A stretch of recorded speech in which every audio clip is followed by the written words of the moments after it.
Why I am running for governor. On November 11th, 2023, Imo citizens will have the opportunity to elect a new governor to steer the affairs of the state for another constitutional term of 4 years, beginning January 15, 2024. Against the background of recent massacre of innocent citizens, kidnapping, and wanton destruction of property in our dear state, the forthcoming election will provide Imolites an opportunity to reverse the current trajectory of inept and ineffective governance that have practically destroyed the hopes and aspirations of our people.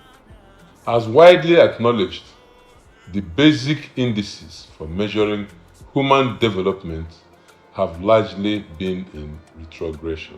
Before the advent of the APC administration, Imo was a very peaceful and progressive state on the threshold of economic resurgence and prosperity. Unfortunately, we have witnessed in the recent past a descent to anarchy and lawlessness that has turned vast swaths of our homeland into abandoned spaces for criminality. Today, Ndi Imo no longer visit their villages, and traditional ceremonies such as burials and weddings now hold outside our homeland. As a consequence, the economy of Imo State has totally collapsed, resulting in capital flight, divestment, and business failures. Our healthcare delivery system remains severely challenged and incapable of providing access to affordable care for our people. Whereas Imo State was recognized as a center of excellence in education, the state's age-long reputation as the citadel of scholarship and learning has been completely eroded, with the state now in an unenviable position of having the least level of investment in education amongst the states in the southeast and ranking 35th out of the 36 states of the Federal Republic of Nigeria.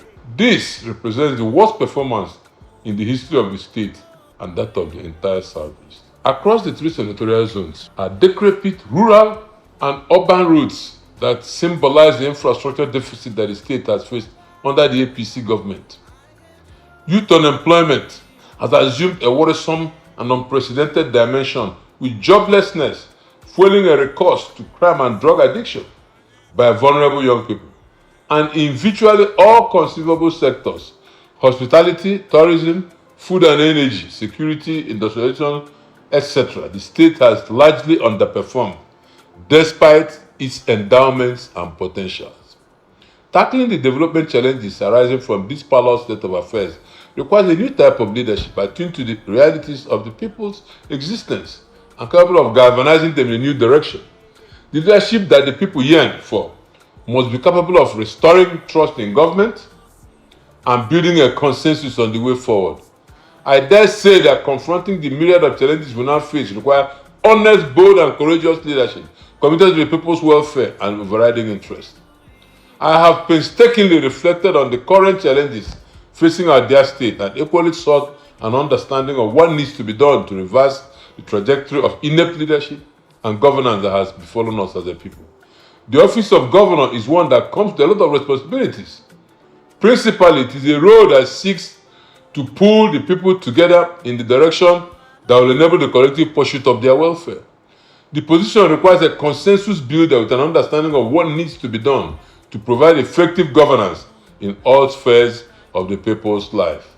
All through my life, I have committed to the welfare and interest of those I have come across.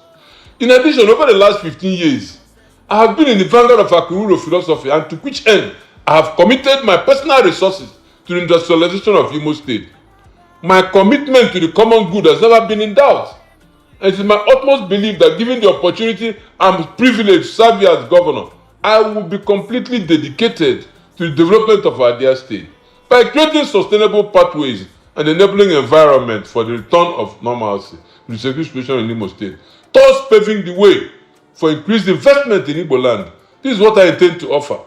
In response to the desire of our people for a patriotic and selfless leadership committed to their security and welfare, I, Sen Athan Achonu, have made a decision to present my humble self for consideration as governor of Imo State in the next election. May I therefore humbly solicit your support as I embark on this historic journey to serve our people.